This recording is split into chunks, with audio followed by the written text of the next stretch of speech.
জনসচেতনার জন্য আপনার হচ্ছে যে জেলা সেশন হচ্ছে এই টপিকগুলো হচ্ছে রাখবে, যেন হচ্ছে আমাদের চাঁপাইনবাবগঞ্জ জেলার আয়োজন সোশ্যাল ডেভেলপমেন্ট ফাউন্ডেশন এই কর্মশালায় তাদের অন্যান্য তাদের অ্যাসিড সব কিছু ভিত্তি করে আমাদের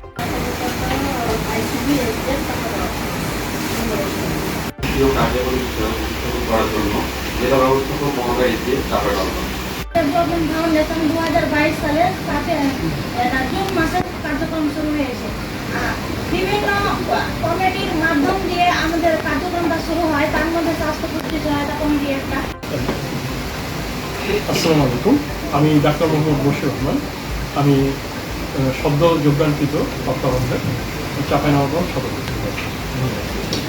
আসসালামু আলাইকুম, আমি ডাক্তার সভাপতি চাঁপাইনবাবগঞ্জ।